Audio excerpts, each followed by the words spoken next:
Assalamualaikum warahmatullahi wabarakatuh. Bismillah walhamdulillah wassalatu wassalamu ala rasulillah wa ala alihi wa sahbihi wa mawalah wa la hawla wa la quwata illa billah amma ba'du. Bapak Ibu, para ikhwatal iman, para dhuyufullah, para dhuyufur rahman, para calon tamu-tamu Allah, para calon tamu-tamu baginda Rasulullah Muhammad sallallahu alaihi wasallam, baik jemaah umrah ataupun para calon jemaah haji yang insya Allah akan selalu dan selalu dicintai dan dimuliakan oleh Allah Subhanahu wa Ta'ala. Amin, amin ya mujibas sa'ilin. Bapak Ibu, para ikhwatal iman, hafizakumullah, sebagaimana yang kita tahu bahwa ketika seseorang sudah mendapat panggilan dari Allah Subhanahu wa Ta'ala, bisa menuju kedua tanah suci Mekah Madinah, bisa melakukan ibadah umrah, tentu ini satu kenikmatan yang luar biasa yang tidak bisa dilukiskan dengan kata-kata atau kalimat Bapak Ibu. Ya, mulai dari segi nikmat ibadah, kemudian nikmat pengalaman dan lain sebagainya. Apalagi kalau kita bisa melihat tuh pahala yang Allah siapkan untuk kita. Waduh, nikmat sekali lagi yang tidak bisa dilukiskan dengan kata-kata atau kalimat seperti itu. Nah, dikarenakan ibadah umroh ini suatu kenikmatan, jadi jangan henti-hentinya kalau kita dipanggil oleh Allah tetap selalu bersyukur dan bersyukur kepada Allah Subhanahu wa Ta'ala dengan segala nikmat yang Allah berikan kepada kita. Nah, di samping itu Bapak Ibu, ketika seseorang mendapat panggilan dari Allah, seperti yang saya sampaikan tadi di awal, bisa melakukan ibadah umroh atau ibadah haji, tentu biayanya tidak sedikit. Belum lagi harus menguras tenaga, waktu, dan kesempatan. Karena hampir mayoritas orang yang berangkat ke sana itu Bapak Ibu punya tugas di belakang tuh. Ya, ada yang pegawai, ada yang punya bisnis, usaha, dan lain sebagainya. Tentu ini yang merupakan sesuatu pengorbanan, ibaratnya seperti itu. Di samping biaya yang tidak sedikit, tentu ini mengorbankan pekerjaan, tugas, dan lain sebagainya. Oleh karena itu, ketika Bapak Ibu dipanggil nanti oleh Allah Subhanahu wa Ta'ala, bagaimana bisa memaksimalkan waktu di sana ya untuk berdoa sehusuk mungkin kepada Allah Subhanahu wa Ta'ala. Ya, jadi pada tayangan video kali ini insya Allah saya akan memberikan sedikit masukan, sedikit memberikan arahan terkait dengan doa ini Bapak Ibu. Jadi pada saat berada di kota Madinah, Bapak Ibu itu kan tahu ya, kalau di Madinah itu ada salah satu tempat yang sangat mustajabah, yaitu antara makam Nabi dan mimbar Nabi. Ini seringkali saya sampaikan Bapak Ibu. Nah, usahakan pada saat berada di kota Madinah, karena mungkin waktunya kalau jemaah umroh itu ada yang nggak nyampe 9 hari Bapak Ibu. Ya, sebagian besar mungkin 4-5 hari. Ada sih paket yang lama seperti 9 hari tapi jarang. Makanya pada saat berada di kota Madinah, bagaimana supaya bisa berdoa sehusuk mungkin di Raudhah Asy-Syarifah ini. Paham ya? Apalagi Rasulullah pernah menyampaikan, ma baina baiti wa mimbari raudhatun min riyadil jannah. Di antara rumahku dan mimbarku terdapat kebunan dari kebunan surga, ya Allah. Namun sebagaimana yang sering saya sampaikan, ini terkait dengan doa, jangan pernah paksakan untuk berbahasa Arab. Jadi sesuai dengan kadar kadar pengetahuan kita. Karena tidak sedikit jemaah umroh ini yang sepuh-sepuh, ada yang awam banget gitu kan. Malahan kadang kebingungan gitu kan, panik, apa aja nanti yang mau dipanjatkan doanya di sana Ustadz dan lain sebagainya. Pokoknya berdoa sesuai dengan bahasa yang difahami. Ini anjuran dari saya. Yang pertama, alasannya supaya kita lebih yakin apa yang kita minta kepada Allah, ya kan, hajat-hajat kita. Nah, kalau bisa diurutkan Bapak Ibu. Pertama, doakan orang tua kita. Yang pertama ibu tuh, ya. Kalau masih hidup doakan mudah-mudahan beliau tetap sehat. Ya Allah, mudah-mudahan ampuni dosa-dosa ibu saya. Ya Allah, berikan kesehatan kepada beliau misalnya. Ampuni dosa-dosanya, kemudian beri kenikmatan ya Allah, dan lain sebagainya. Nah, kalau misalkan masih hidup, tapi kalau seumpama udah meninggal nih, beda lagi ya. Ya kalau bisa pakai bahasa Arab, Allahumma ufir laha warhamha wa'afiha wa'fu anha. Kalau nggak bisa pakai bahasa Arab seperti yang saya sampaikan tadi, ya Allah, ampuni dosa-dosa ibu saya ya Allah. Jadikan tempat beliau raudhatun min riyadil jannah, bagian dari taman surgamu ya Rob, misalnya gitu kan. Itu pertama ibu. Jadi urutkan itu enak Bapak Ibu. Kemudian yang kedua itu Bapak. Sama, teknisnya sama. Kalau misalkan Bapak masih hidup, kita doakan seperti yang tadi. Ya kan? Ya Allah, ampuni dosa-dosa Bapak saya ya Allah. Berikanlah kesehatan kepada beliau ya Allah. Berikan kenikmatan ya Allah, dan seterusnya. Karena beliau penyayang banget ya Allah. Jadi seakan-akan kita curhat di raudhah Bapak Ibu. Itu nggak apa-apa. Ya, daripada misalnya kita berdoa dengan bahasa Arab tapi maknanya kita nggak paham. Malahan kita kadang kurang begitu khusyuk, nggak yakin gitu loh Bapak Ibu. Nah, itu diurutkan. Kemudian yang ketiga, doakan guru-guru kita. Ya Allah, ampuni guru-guru kami ya Allah, yang pernah mengajari kami Fatihah, yang mengajari kami Al-Quran, yang membimbing kami ya Rabb. Ampuni dosa guru-guru kami ya Allah. Jadi kan urut tuh, mulai dari orang tua kita, ibu, bapak, kemudian guru. Nah, yang kemudian, yang keempat ini doakan keluarga kita. Keluarga kita itu siapa? Pertama anak. Anak kita, doakan ya Rabb, ampuni dosa-dosa anak kami ya Allah. Jadikan putra-putri kami ya Allah menjadi anak yang soleh, solehah, berbakti kepada kedua orang tuanya, taat kepada Allah dan Rasulnya. Dan jadikan mereka kelak ya Allah jadi orang yang sukses, yang sukses dunia maupun di akhirat ya Rabb. Jadikanlah anak putra putri kami, anak-anak kami menjadi hafidhul Quran. Pokoknya seakan-akan kita curhat Bapak Ibu. Saya rasa paham ya, itu yang keempat.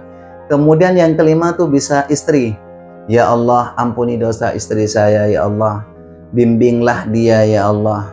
Jadikanlah dia istri yang solehah, yang menjadikan dirinya sebagai motivator di dalam rumah tangga ya Allah, yang selalu membantu perjuangan saya ya Allah, mulai dari agama, usaha dan seterusnya. Jadikanlah dia pendamping dari dunia sampai ke jannah-Mu ya Rabb. Nah, itu yang kelima, istri. Kemudian jangan lupa, itu kan berurutan 5 kan. Kemudian jangan lupa doakan kerabat, yaitu kerabat dekat seperti paman, bibi. Ya Allah, paman saya saat ini lagi sakit, berbaring udah berpuluh-puluh tahun misalnya. Ya Allah, berikan kesembuhan, berikanlah keajaiban-Mu ya Rabb. Angkat penyakitnya ya Allah, misal. Atau bibinya yang lagi kesulitan, ya kan. Ya Allah, bibi saya saat ini lagi kesulitan ya Allah, misalnya dikejar-kejar hutang dan lain sebagainya ya Allah. Berikanlah jalan keluar, berikanlah rezeki dari segala arah ya Allah, supaya mereka hidup tenang, bisa beribadah tenang dan seterusnya. Nah, seperti itu kira-kira Bapak Ibu. Nah, baru yang ke-7, tadi ke-6 ya kan, terkait dengan ekonomi. Terkait dengan ekonomi ya Allah, ekonomi saya saat ini alhamdulillah nggak kurang suatu apapun. Tapi saya mohon ya Allah, tambah ya Allah, agar kami bisa selalu berkunjung tiap tahun ke makam Rasul-Mu, ke makam Rasul-Mu yang Kau sucikan, baginda Rasulullah Muhammad sallallahu alaihi wasallam, bisa melakukan ibadah umroh, lebih-lebih bisa melakukan ibadah haji. Nah, seperti itu. Atau mungkin pada saat berangkat rezekinya kurang begitu lancar, agak seret. Langsung, ya Allah, rezeki saya ya Allah agak seret, usaha saya sekarang nggak jalan ya Allah. Berikanlah berikanlah jalan keluar ya Allah, berikanlah petunjuk-Mu ya Allah. Jadikan usaha saya rezeki yang halal, lancar, barokah sebagai sebagai salah satu sarana untuk mendekatkan diri kepada Engkau ya Allah, dan seterusnya ya. Karena ini juga seperti yang saya sampaikan Bapak Ibu, apalagi kalau di Raudhah Madinah, pernah saya cerita dulu ada jemaah dari Banten itu memang ya Allah tokcer, manjur doanya diijabah oleh Allah. 2014 umroh, tahun 2015 naik haji. Ya Allah, ini manjur banget doanya. Jadi dia setelah pulang usahanya lancar, ya setelah lancar dia daftar haji. Hajinya bukan haji reguler tapi haji plus, ya Allah. Nah, itu tadi pada saat berada di kota Madinah, khususnya di Masjid An-Nabawi. Nah, ketika Bapak Ibu berpindah ke Mekah, Tuh jangan lupa berdoa di multazam, ya kan? Di multazam itu antara sudut Hajarul Aswad dengan pintu Ka'bah. Di sana panjatkan doa seperti yang saya sampaikan tadi. Selalu berdoa sehusuk mungkin. Jangan paksakan sekali lagi untuk berbahasa Arab. Doa dengan bahasa yang difahami.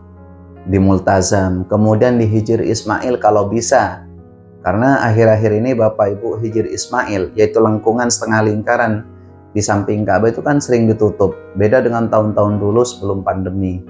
Karena sering kejadian si orang berantem ya karena berebut tempat di situ, akhirnya sering kali ditutup seperti itu. Nah, kalau berdoa di sana misalnya pas dibuka, luruskan dengan mizab atau pancuran emas. Insya Allah doa-doanya diijabah oleh Allah. Oh iya Bapak Ibu, ini ada tempat juga nih. Tempat yang memiliki nilai keutamaan luar biasa. Tempat yang sangat mustajabah. Ini pernah saya sampaikan di konten saya sebelumnya. Yaitu dari kurung Makom Ibrahim ke sudut Rukun Yamani. Jadi pada saat Bapak Ibu melakukan ibadah tawaf sunnah atau tawaf rukun umroh, itu boleh melafazkan dengan bahasa Indonesia, dengan bahasa yang difahami. Contoh misalnya dari sudut Hajarul Aswad, setelah kita mengucapkan bismillahi Allahu Akbar, kan subhanallah walhamdulillah wala ilaha illallah wallahu akbar wala haula wala quwata illa billahil aliyil azim. Itu nyampe ke kurung Makom Ibrahim. Nah, dari kurung Makom Ibrahim itu Bapak Ibu panjatkan doa hajat-hajat Bapak Ibu, niat-niat Bapak Ibu dengan bahasa yang dipahami.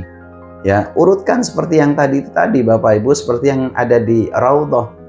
Jadi tawaf itu 7 kali putaran. Nah, setiap 1 kali putaran, nah misalkan putaran pertama nih dari kurung Makom Ibrahim, itu yang dimintakan ampun orang tua kita, ibu kita. Ya Allah, ampuni dosa ibu saya ya Allah. Berikan beliau kesehatan, berikan beliau kenikmatan. Mudah-mudahan beliau bisa sampai ke tempat ini ya Allah. Ampuni dosa-dosanya ya Allah. Nah, jadi seperti itu diurutkan. Putaran pertama orang tua kita, ibu. Kemudian yang kedua bapak, yang ketiga guru, yang keempat keluarga seperti anak ya, anak, kemudian kelima istri, yang keenam itu kerabat seperti paman, bibi, dan yang terakhir yang putaran ketujuh itu terkait dengan ekonomi kita. Pokoknya curhat ke Allah. Kalau misalkan di samping kita banyak jemaah, gak usah terlalu keras-keras gitu kan. Pernah saya lihat videonya itu Bapak Ibu kemarin ya, bisa aja orang itu yang sempat-sempatnya gitu mengabadikan orang Nigeria, orang hitam itu yang pada saat melakukan tawaf dia yang disebut itu hanya uang. Ya Allah ya fulus, ya Allah ya fulus. Saya pernah nonton videonya. Nah ternyata Bapak Ibu katanya sih, nggak tahu kenyataannya, katanya diijabah oleh Allah menjadi orang yang sukses. Tapi pada saat itu ditegur tuh sama orang Arab. Nah, istilahnya kalau bahasa kita tuh, apa kamu kok doa begitu gitu kan. Minta ampun, udah nggak peduli sama orang yang nasehatin. Ya Allah ya fulus, ya Allah ya fulus. Artinya ya Allah ya Allah. Seperti itu. Nah, jadi jangan keterlaluan juga. Intinya Bapak Ibu berdoa sesuai dengan kadar kemampuan bahasanya Bapak Ibu, ya kan. Jangan paksakan untuk berbahasa Arab. Jadi sekali lagi, orang yang berangkat melakukan ibadah umrah itu biayanya tidak sedikit. Ya, belum lagi harus menguras tenaga, waktu, kesempatan. Makanya pergunakan sebaik mungkin tempat-tempat mustajabah di sana itu untuk berdoa kepada Allah Subhanahu wa Ta'ala. Insya Allah kalau kita betul-betul khusyuk meminta kepada Allah, yakin dan hakul yakin setelah pulang diijabah oleh Allah. Cepat atau lambat Bapak Ibu, yakinlah itu. Ya, jadi ini saja mungkin yang perlu saya sampaikan Bapak Ibu terkait dengan tempat-tempat mustajabah, terkait dengan doa.